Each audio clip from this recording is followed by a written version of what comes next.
All right, welcome back, everybody, to Getting Past the Premium. I'm excited for this one. It's been a while since you stepped in here. Yeah, well, I think it's been as a guest host in the past. Now you're a guest host / guest. Yeah, there you go. I get to sit in two seats. Yeah, we got a whole different setup today. Yeah, I like it. This is cool. Yeah, so it's we've been obviously doing them through Zoom for a while, and now we're getting our setup down a bit to go back to in person, right? Right. I like it. Got the microphone here. Yeah, significant. Yeah. Well, we got Cam on. So, That's right. You know, on board. So, no, this will be a fun one because just be an easy conversation about some of the things we're seeing, you know, in the market. How does it impact, you know, Ellerbrock-Norris running, you know, risk management insurance firm every day, and then where you see the industry going and how that's affecting what we're doing, decisions we're making, what we're experiencing, what we're learning as we go, right? Because we don't know what we're doing, and we're just testing this stuff out every day. So I'd like to start the conversation around the topic elephant in the room with everybody right now, which is AI. As you know, I've been nerding out on AI quite a bit. Seems like every day I'm rolling in saying, you got to see this that I did. Right. But which is cool. Yeah, I mean, it is. I think that what I'm trying to do is just explore the actual application that just a out-of-the-box ChatGPT, and there's much better ones out there, I'm sure. You know, and I haven't messed around with Google Bard yet or anything like that, but, you know, just understanding the true applications of it in an insurance agency, right? And not just like the standard help me write a blog post, which that stuff's easy, table stakes. Everybody should be using it to, you know, generate content ideas and things like that. But really starting to think about, like, how could it help us train a producer? You know, how could it help us train a new service team member? Or how could it help us build a niche marketing program or whatever, right? And so when you think about that, you know, you're CEO of Ellerbrock-Norris, you know, leading the charge at our firm. Just when you think about how you've seen this evolve, where it might take, you know, the industry, obviously there's a lot of unknowns, but just how do you look at that? Like, what lens do you see that through? Yeah, so it's an interesting question because I know it's talked about a lot on this particular podcast that we operate in an archaic industry, right? No way. Yeah, no, not at all. Not the insurance and risk management business. So, you know, historically, we don't embrace technology real well in the industry. That's not everybody. Obviously, some do better than others. But, I mean, you look at the tool that AI as a whole is, ChatGPT in particular, and Google's version that's coming out or came out. I mean, talk about an incredible way to enhance what we're already doing as good risk managers, good advisory firms, to be able to do the things you just mentioned, train people, grab information. I mean, think about the amount of data and information that you can pull that, you know, we know pieces of, and it's hard to sometimes put it together and then take that information and educate.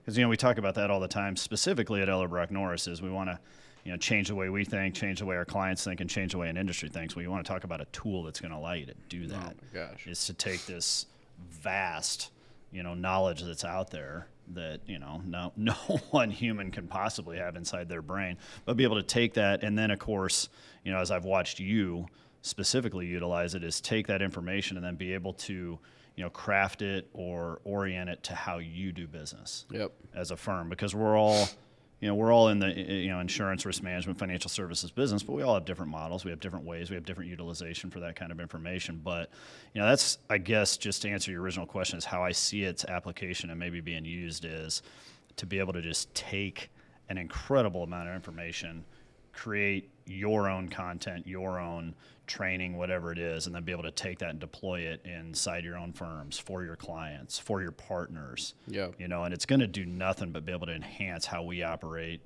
and enhance, you know, thereby allow our clients to have a better experience, to be able to manage risk better. Yep. And so it's an incredible tool. Absolutely. So, you know, how do you look at, though, you know, this is kind of an unknown tool as to how it's going to impact the industry, how we can use it.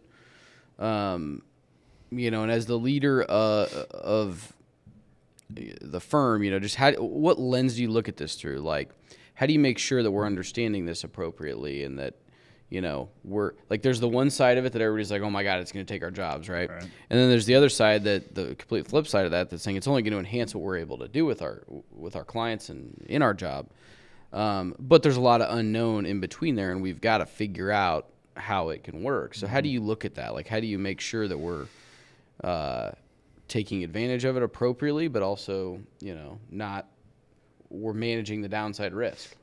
So first off, I lean towards the latter of those two, which I think it's going to do more enhance than probably replace. I totally agree. But I think so. I guess at Ellerbrock-Norris, we're not shying away from giving the tool to our team, right? So we're asking people to understand it, to utilize it, to be smart about it. Yep. But I think that the risk that probably exists more than anything for firms like us is, you got to be smart about just giving this tool that could be dangerous if not used the right ways, and just create an open forum where everybody's using it to whatever degree. So, I mean, I think there's going to be an element of, you don't want to hold everybody back from it, because why not give the tool? But you're going to have to be careful about understanding what the team is using it for, somehow figuring out how you're going to monitor that. Because to me, the big risk is going to be, you just get the wrong type of application going on in the company, and it won't take very long for that to,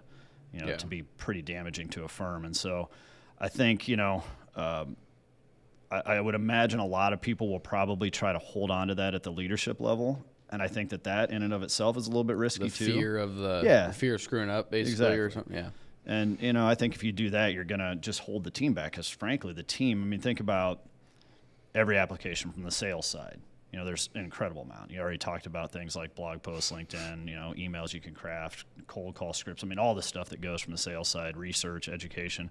Then you got the service element that is, our teams, specifically at Ellerbrock-Norris, probably most people listening to the podcast, they're in the trenches every day talking to the clients. So why not be able to utilize the same tool to help educate them, to help be able to answer client questions, get that knowledge. But there's probably both sides. I don't care if it's sales, service, even at the leadership level. There's probably the checks and balances that need to be there to somehow make sure that, we're utilizing it in the right way, because, you still got to probably scrub some of the response and information you're getting, right? But I don't know. I guess I think there's going to be that balance of making sure you deploy it right across the firm, but, have some sort of oversight in how that utilization and uniformity. Well, yeah, and there's a term I've heard recently when it comes to AI of having the human in the loop, and I think that's super important. You wouldn't want to have any of these AI systems, at least at this point, craft the response or craft the direct communication with the client, because again, there's going to be inaccuracies, and it's not going to word things correctly. And so you want to have then that human that reviews that and adjusts it and makes it accurate to be able to send to the client. But if you can expedite that by 75% or 30% or whatever, you're getting significant productivity and efficiency gains. And that's where I think the key thing is. Right now, it's just understanding what it's good at, right? But you can't do that without just testing it and just trying it. And I think that's what's the most important thing. And I heard a term the other day when it comes to just software development in general, and I'm going to butcher it, but it was like the reason that software companies have flourished in the U.S. is, essentially just unencumbered innovation, right? They can just do stuff. They just try stuff, right? And if it works, it becomes the next Facebook. And if it doesn't, it fails and they move on, right? But that unencumbered innovation gets, it leads to some amazing innovation, right? And amazing new things. And I kind of feel like we're taking what used to be at the Facebook, Googles of the world, right? And we're bringing it down into our four walls. And we're saying, like, what could we do if we don't have any preconceived notions about what this is going to do for me, but we just said, hey, let's test this out. We had one of our client advocates is like an account executive that we had testing it out with some things and just said, use it, play around with it, see what it can do. And within the first 10 minutes, she had been trying to write an email that explained tail coverage to a contractor and a couple other things that I don't remember. She had all the content she wanted. She was just trying to formulate it so it made sense. Popped it into ChatGPT, asked it to write the email in this manner, wrote it, she adjusted it, and it was done. Mm-hmm. And she was just blown away because it just helped her organize her thoughts already, right? And I thought that was a fantastic application of it because she could have spent 30 minutes, crafting the email, or use the tool to help you get 95% of the way there, tweak it, make sure it's accurate, and then get it out to the client. Well, and I think that obviously making sure it's accurate, but I think the other piece too is, and I don't remember how you just framed it, but like putting it in your own language, because I think that's the piece. As it becomes more commonplace and people get used to it, it's not going to take long for people to see through. That was definitely a ChatGPT response or an AI response, because it doesn't sound like Tom or Sally or whoever it is that supposedly sent the information out there. So I think that that's going to be the piece that is going to be tremendously important because it's going to become second nature. Yeah. And a tool many people are using. Yeah. I 100% agree with that. I also think, though, you can look at the flip side of that and say, what if you're trying to write a really professional email, like maybe you're writing to a new underwriter that you don't have a relationship with or something like that, and you can ask it to you can write the email and say, rewrite this in a professional tone, with this format or something. Yeah, you showed me this morning some of the responses, and I'm like, that's probably better, more eloquent than I would have put it. But it 100% is. Which is where they'd see right through it. They'd be like, I don't know if he wrote that. That's not this guy. Yeah. He's either got somebody doing it for him or that's ChatGPT. Right. But, that's a good point. It can, certainly in that regard, enhance, just maybe how you present information. And what kind of an impact do you think this type of tech will have on the industry? I think in a lot of regards it can literally revolutionize the industry. We talk a lot. You look at tools, and a lot of what we talk about, or you guys talk about specifically, you and Ryan, on this podcast, is we talk about again, shifting an industry from a product-driven, commoditized model to the holistic advisory mindset.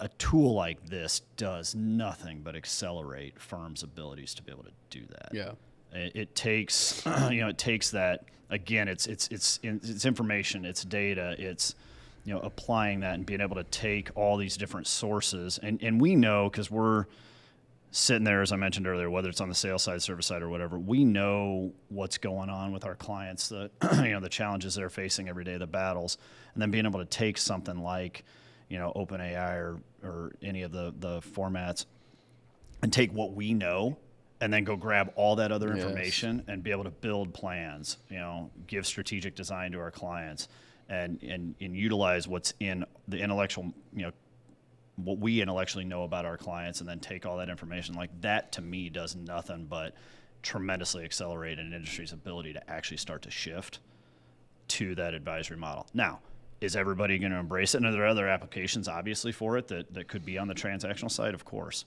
But I think those that embrace it, firms like Ellerbrock-Norris and many others out there, to answer your original question, I think it could potentially just accelerate the ability to bring that to clients and to bring that to businesses and individuals, at exponential rates. Yeah, I totally agree. And I think, on that line, it's like everything that we talk about on this podcast is making this evolution away from that transactional, product-based sale to more of that consultative advisory model that we feel like the industry is going to. We feel like that's where clients are going. And to me, in the past, that has just taken a long time. Like, you just have to have experience. There's no way around it. You have to have experience either in industry or in the insurance industry, or some way that you can go out and speak the language. You understand the trends that your clients see, or you've done it enough that you can understand risk in a business. And say that takes 3, 4, 5 years to really get a base level of good, solid knowledge there. I think AI makes that a year, or 2. Now you're not going to be an expert in everything, but you can significantly, just by getting good at the tool, you can expedite your level of knowledge significantly. So you can make that shift from transactional, where you're relying on the carrier basically 100%, to that more advisory model where you're relying on you and your knowledge and your IP to provide value to that client. So I think it's going to expedite that a ton. And then one of the biggest issues in our industry is validating producers as producer success. And man, there are massive opportunities within that. Because I think a lot of, our industry, whatever the statistic is, most agents wash out after 18 months or whatever. That's because it is hard in our industry, and it's hard to get out and bring these solutions to people enough so that you're successful enough. But the reason for that is it just takes time. You can't learn our industry out of a book, right? You can get licensed, but you can't learn the industry. You have to just see these examples and scenarios and experiences. And well, what if you could expedite that with AI, right? So I think about, this one that I'm just working on, building out a niche in restaurants. Well, let's say you just get a restaurant opportunity. You're like, shoot, I don't know anything about restaurants. It's like, let's just go start asking the AI, like, hey, what are some of the top risk concerns for restaurants right now that I could talk to this client about? How could I provide a solution? Like, where could I go to get educational materials? Like, Google Bard is connected to the internet now. It'll tell you all that stuff. Again, you have to filter through it, but you can expedite that so much more than having to just go in and start that conversation. And then in the past, you'd have to have 5 or 6 of those conversations with restaurant owners. Well, what if you could, get 50% of the way there, just general knowledge about a restaurant and what risks they face, and go in and have that conversation in a much more educated fashion? Yeah, I mean, I think there's no doubt about that. And on the sales side of it specifically, because that's a lot of what you're referencing right now. And I know we've talked about this a lot with Launch and some of the application that is going there.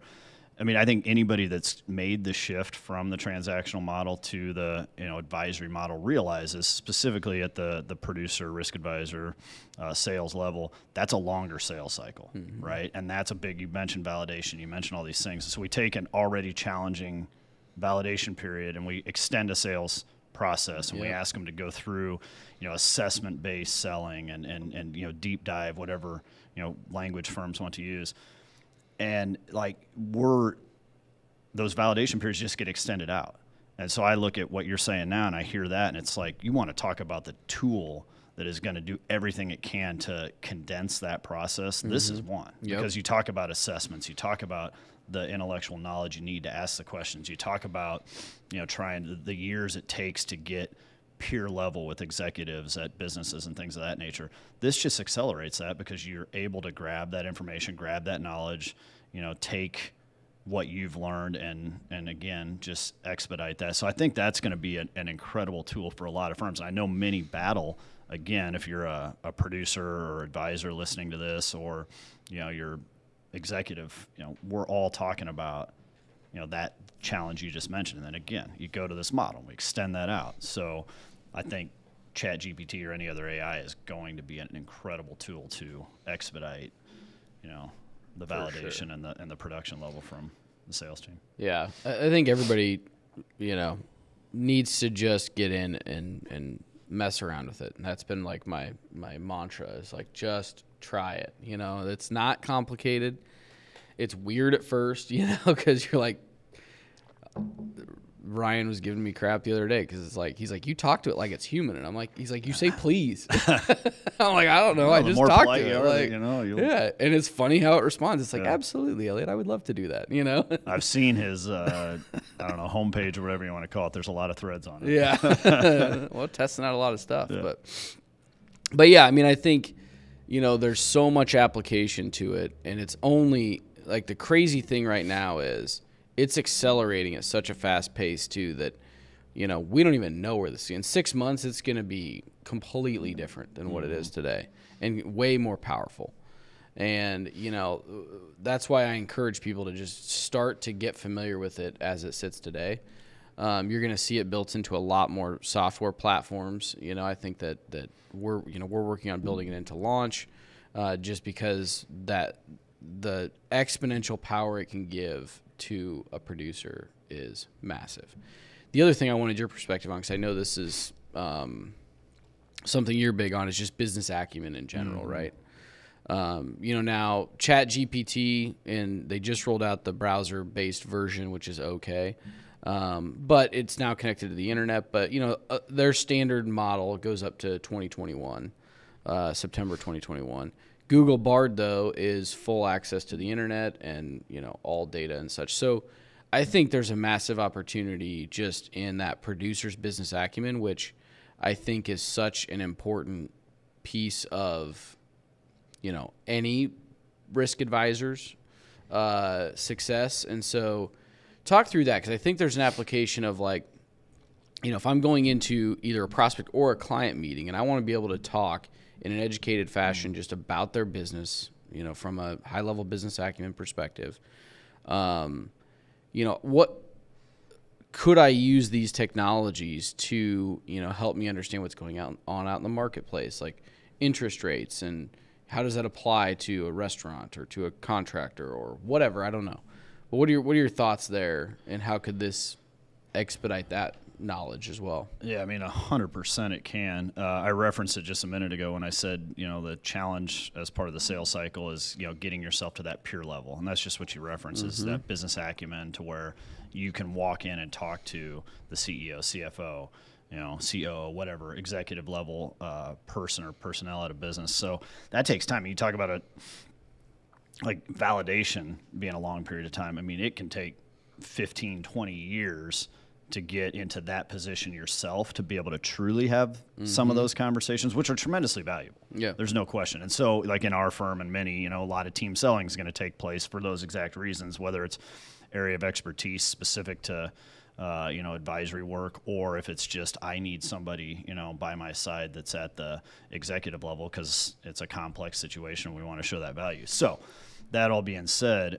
there's already been a tremendous amount of data out there that one can Google, one can get the information, obviously anywhere on the internet, but it's also, it's also a lot. It is hard for somebody that's a couple years in and is trying to figure out where do I get the right information, what is the right information. And I think taking these types of platforms and being able to ask it the questions, prompt it, it's learning. That's the interesting thing. I think that as you continue to ask it, it starts to learn. It probably understands, what you're looking for, what you're asking it to respond with from that standpoint. So, for young advisors that would be out there, I would use this tool to just build that business acumen, have it give you answers as if you're talking to the executive at a company. If you're talking about a niche market or you're going to go meet with XYZ company, go in and learn, ask it questions. I saw you had, where it can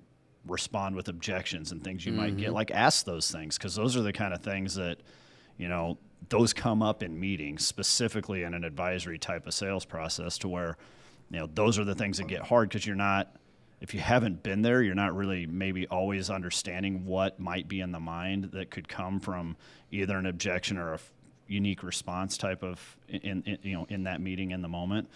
But it allows you to practice, right? And then take that information and do your role playing or do whatever it is you prep to go into those meetings.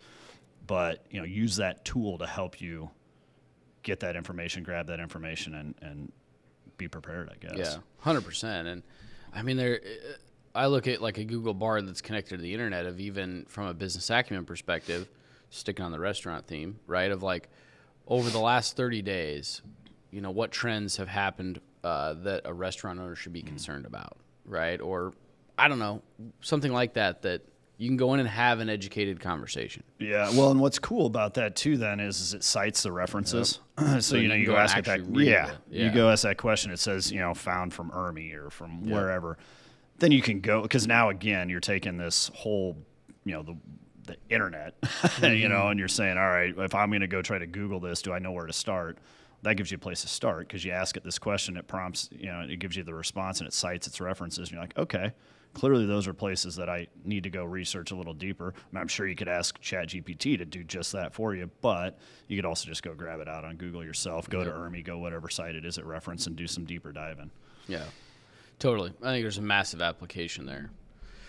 So let's pivot a little bit again, just thinking about your role. Where do you see the market right now? That's gone crazy. The Q1 results have been released and things. I think I saw the general insurance market rates are up like 23.8% or something. Just what do you see going on in the market? What do you think we can expect? How are you managing that inside the firm with your clients, et cetera? Yeah, I think obviously the insurance market is showing some it's a little stiff, a little hard a little right now. stiff? Yeah, in some areas, and it's interesting. It's interesting though, things like work comp continue to perform well and aren't, a little softer, but you've got capacity issues continue to appear on the excess side, auto property in certain states are a challenge. So when you talk about specifically the insurance market, there's no questions there's challenges, but I think just the broader business market, I think it creates tremendous opportunity actually right now, because you've got things like,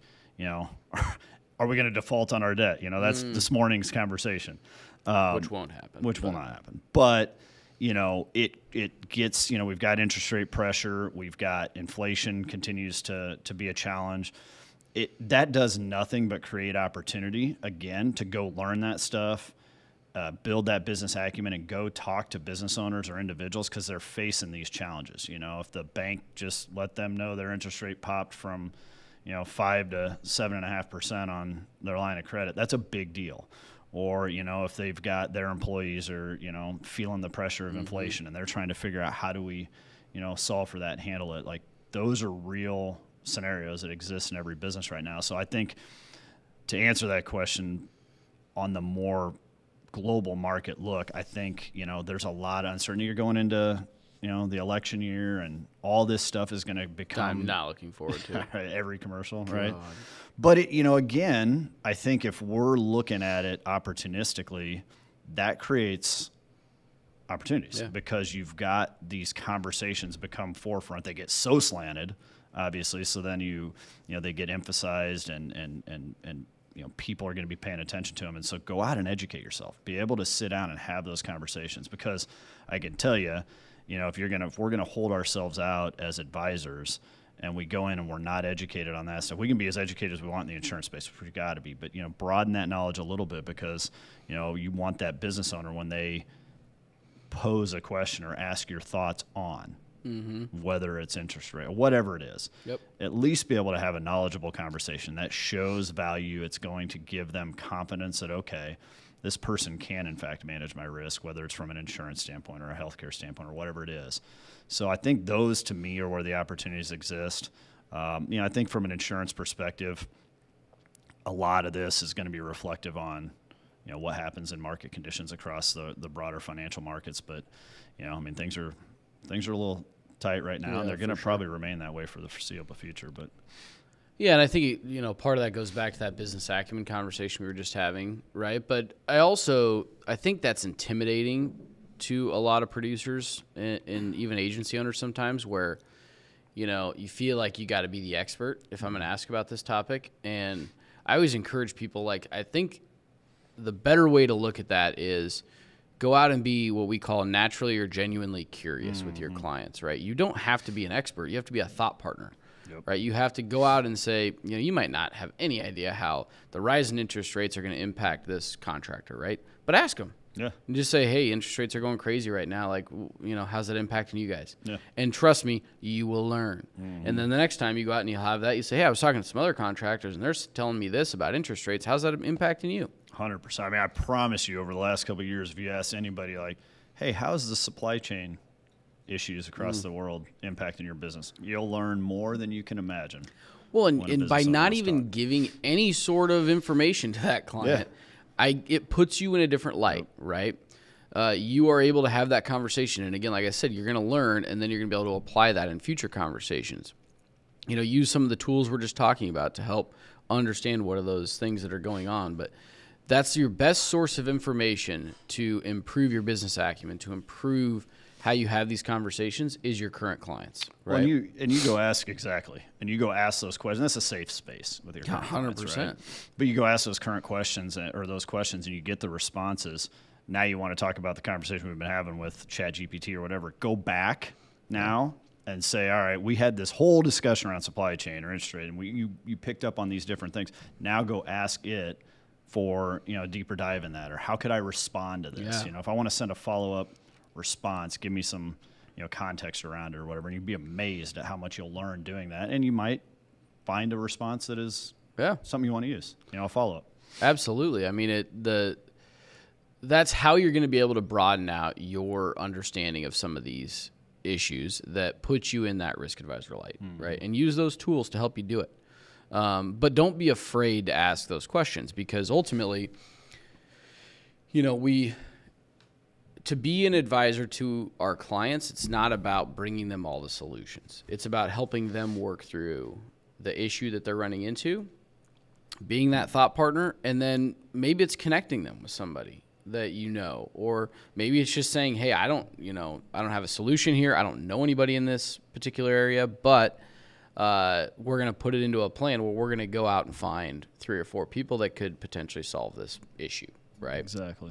We talk about it all the time with attorneys, when we're dealing with weird contracts or something that a client asks us about. It's like, I don't have a clue what and how to advise you on this contract, nor do we have a specific recommendation, but we have relationships with 3 or 4 firms. Let's reach out to them. You can interview them, see who makes the most sense, and move on from there, right? But you don't know that unless you ask. I mean, we have an incredible opportunity and viewpoint as that third-party advisor to our clients to be able to come in, ask the questions. We're not in the 4 walls every day or on their work sites every day, so we're not, our minds aren't muddied with the day-to-day, so we can take a more objective view and be able to then go out and find solutions, whether they're internal or external. And that in and of itself, that's being an advisor. Like you said, you don't have to have every answer, but be able to ask the questions, be curious, be able to listen, take that in, use the tools we're talking about right now to be able to come back with valuable input, potential solutions. And that in and of itself is going to set you apart from probably 95% of the people in this business. Totally. And I think, giving away some of our secret sauce here, but if you're only meeting with your client around the renewal time, you're never going to have these discussions. Period. End of story. Nope, they're going to want to talk about insurance. Yep. You are the insurance agent. And that's okay. You have to obviously have that process, that renewal period of time that you are an insurance agent and you're placing insurance, right?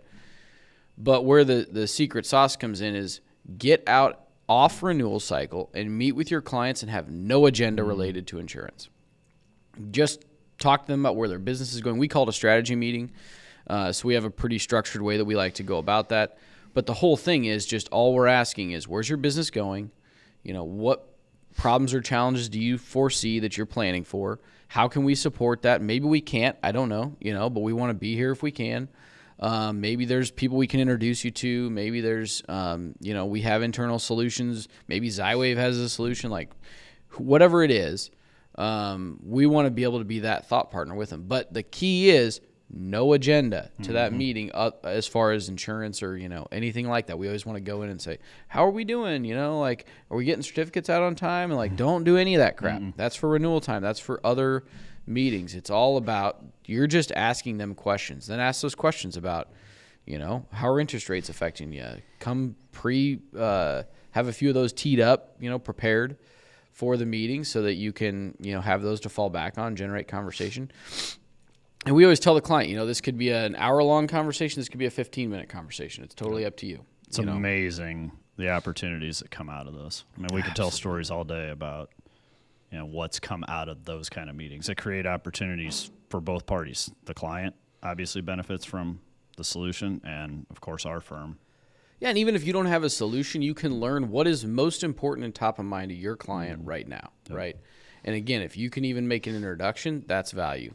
If you can just relate what you're already doing to what they're talking about is most important to them. Like if they said, that they're having a hard time finding employees and they really are trying hard to keep the employees that they have, well, maybe you're doing the work comp for them and you can relate what you're doing there to how that makes a safer work environment, better culture, so on and so forth, that you could connect the dots on what you're already doing for them and how that impacts what their top concerns are. Exactly. And then obviously just knowing where your clients are going and what their business is doing and all of that is puts you in a better position. But it also, not many firms are having these types of discussions, and you set yourself apart just by having the conversation. You'll learn really, I'm sure people can relate to this, but you'll learn the first time you go in and try to have a strategy meeting and you're the insurance or risk manager, even off renewal. It's really hard because of what our industry has trained our clients or our prospects to think about our role. You go in and you say, hey, I want to talk about, risks as a whole, or I just want to learn about your business. It's not an insurance. No matter what, their answers still go down in insurance. Like, well, my work comp, we had that one claim, that was. It's amazing. And it takes time, and there's an art actually in being able to pull them back out of that and have a broader conversation. But yeah, it's amazing. I mean, our industry has just trained people to think that way. And again, I'll go back to what I said earlier, and kind of the motto we built at Ellerbrock is to change the way we think, which is the beginning, change the way our clients think. That's what we're talking about now. And then ultimately, how do we change the way an industry thinks? Mm-hmm. And I think that's for everybody listening to this. How can we all do our part, to be a part of that, and then utilize tools like OpenAI and things to do nothing but enhance that. Yeah. That's where I see it. And that's what I think when you asked very beginning, where does these technologies take us? I think they take us down that path, and they accelerate that significantly. We just got to use them the right way. Exactly. And I think if you're out having these discussions, I always recommend you have a strategic client plan with your client. It can be very simple, but these conversations can help align what you're already doing in that plan to what their objectives are over the next 2 to 3 years. We love, with our clients, we always want them in the first year of a 3-year plan, mm-hmm. right? We renew the 3-year plan every year so that, we're creating, insurance policies naturally renew every year, which can create, we all know, heartburn for us, right? It's a natural time for the client to say, do I need to go out and shop? Do I need to do something different? But if we're deeply ingrained with them over the course of a 3-year plan, they're much more likely to say, well, you know what, we've got a solid plan over the next 3 years. They've got that handled, and we're going to continue on the plan, right? Well, if you renew that plan every year, they're always in the first year of a 3-year mm-hmm. plan, right? Well, yeah, it's very difficult to make that meaningful for them if it's only centered around insurance, right? Totally. And again, I'm not saying you have to get outside and provide all these fancy new solutions. Just connect what you're already doing to some sort of broader objectives, right? They're trying to get to here. How can what you're doing support that? And there's 1,000 ways that you can connect that. And I think that's where some of the secret client retention sauce is in too. Couldn't agree more. Sweet, man. Well, anything else that's on your mind that you think about when you're thinking about the current landscape, the current situation we're in? No, I mean, I think we've hit most of it, but I think what probably sits in all of our remains a challenge for everybody, all of our clients and us included, is something you referenced earlier, is just finding the right people. Yeah. And I think at Ellerbrock we've done a good job of really getting a strong team in place. But I think one of the things that you look at what we're talking about, and what we talk about on this podcast all the time, and you're shifting, this, like moving the Titanic is a reference we use a lot, right? When you talk about going from that product-driven model to the advisory model, it takes, the right kind of people. And so I think that remains the continuous challenge for all of us as firms, is how do we go out and do that? And I think, again, it starts with understanding your why, understanding, how we're going to go out and do what we do, and again, change the way we internally think about it. Then you could go out, tell that story, find the right people. So I think that a lot of people that would listen to this are going to resonate with that challenge right now. And again, our clients are facing the same thing regardless of industry. But that's probably the other thing that remains on our mind constantly. And outside of that, I think we hit on most other things. No, I think that's spot on. And it'll be interesting to see where this takes us and where we go with the current climate, the current environment. It is an interesting time with the economy where it is, but then going into an election cycle, and that always changes things a bit. So it'll be interesting. Saw that DeSantis threw his hat in the ring officially today. I did not actually think that maybe he would do that. Yeah, I heard he was going to, but you never know that he's going to. It's supposed to be official today. So yeah, it ought to be interesting. It's only going to get fun, right? Yay. It'll be wild. But again, watch it, you learn from it. Go out, have those conversations. That's what I said. It creates an incredible opportunity to absorb, be curious. Go out, do your research. Don't take what you hear, obviously, for what it is. But take that opportunity. I mean, there's an incredible runway here where there's going to be a lot of things being talked about, and we can go out and we can be those advisors, and we can win business. Absolutely. All right. Well, thanks, man. That was good. Excited for the next conversation. Maybe you'll be a guest host / guest again. I'll be here soon. Whenever. It was fun. I appreciate it. Perfect. Well, everybody out there, don't forget to like, comment, subscribe to Getting Past the Premium. It only helps us get out this message, talk to more people, and we want to hear from you too. So don't forget to comment, send us recommendations, things that, you feel like you want to hear about and guests you want to have on, and we'll make it happen. So see you next time. See ya.